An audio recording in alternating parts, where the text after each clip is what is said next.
It's Suzanne Kohlberg, and today I want to talk about what if you're overweight because you overgive.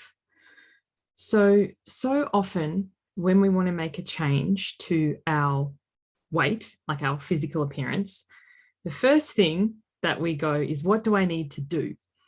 And we invariably have some form of pantry clean out, throwing away all the foods that we swear we're never going to eat again, or if not throwing them away, eating them all in like a last hurrah or a food funeral.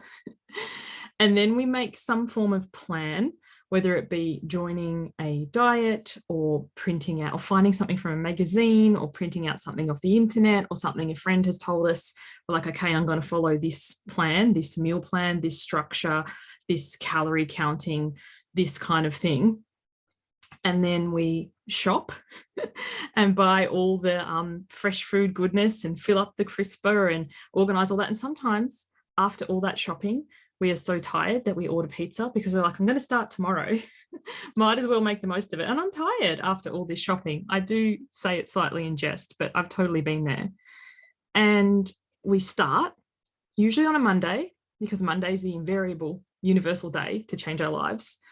And then by Thursday, we've given up, we're knee deep in Tim Tams, and we're wondering what the hell happened.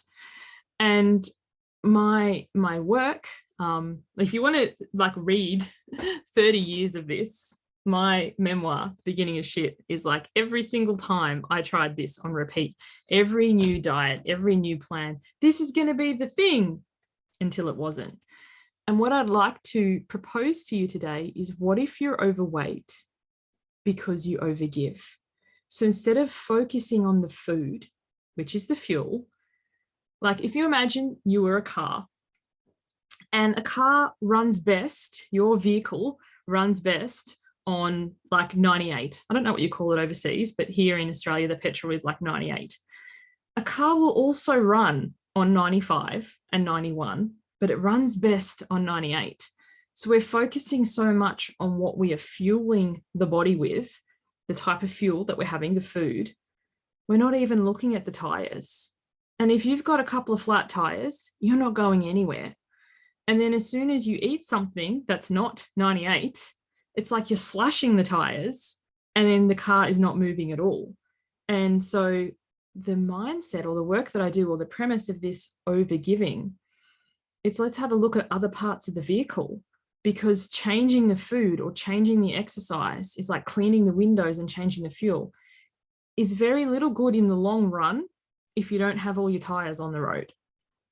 So I have a little diagram. Let's see if I can share the screen. Just a moment.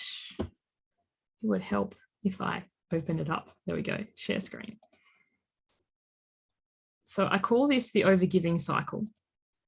So what tends to happen when we're wanting to address our weight is we make plans.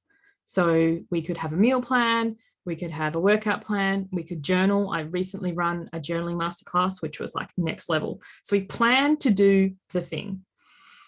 And then something happens. So next thing you know, the gym membership's going unused, the food that you've bought is wilting in the crisper, and you go and buy cheap and cheerful because it's quick and convenient, and you're just done.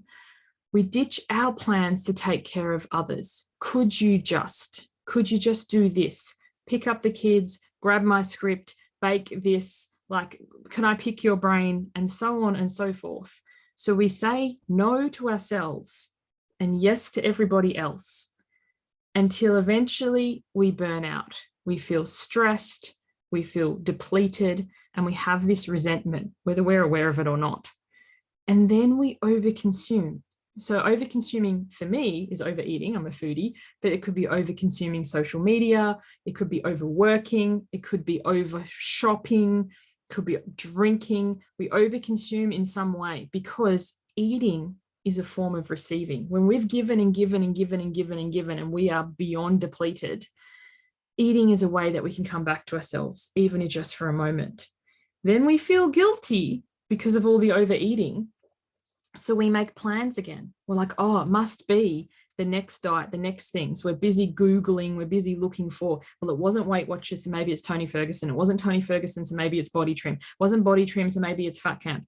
And we're changing the plan all the time, where the interception point isn't the plan. Because on some level, we all know what to do.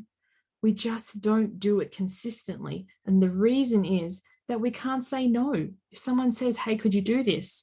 Sure, yes, it'll only take a moment. But every time we say yes to others, we are saying no to ourselves. The intervention point here is learning to stop the overgiving. I'm not saying don't be generous. By all means, be generous, but not at the expense of yourself. Not saying yes to others, which means saying no to self. So it's learning how to have good boundaries, to say no without feeling like a bitch, and to actually do the thing that you said you would do consistently and persistently. And this work all comes in the mind. It's not about the action. It's not about finding the right program or the right pill or powder or potion or calorie counter or app or thing. Chances are you've tried them all, and some you wish you hadn't heard of. But it's this point here in actually sticking to the thing and putting yourself first that so many of us struggle with. And this is the work that I do, because when you say no to others, and then you say yes to yourself, you don't end up in the burnout. You don't need to overconsume. So then the whole thing about which fuel and what's the best becomes very not front of mind and not as important. And then the guilt doesn't come, and then you don't end up in this cycle. The breaking point is here. So if you have felt like you have done every diet that you'd heard of, and some you wish you hadn't, and you've still got this thing, there must be something that I'm missing.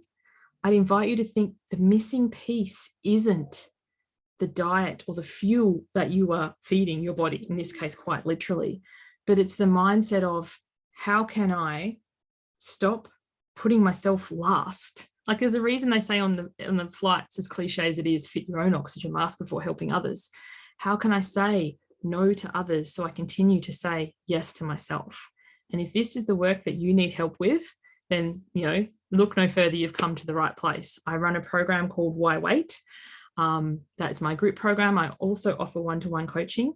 So head over to my website, suzannekohlberg.com, click on the work with me, or if you want to have a chat, send out and I can send you a link to apply to work with me. But this is the piece, learning to say yes to ourselves without feeling like it's encroaching on others, so that we can keep doing the things that we know to do and fuel ourselves in a way that has us going closer to our goals rather than consuming as a way to make up for feeling burnt out. Hope that's been helpful. Have a great day. Bye.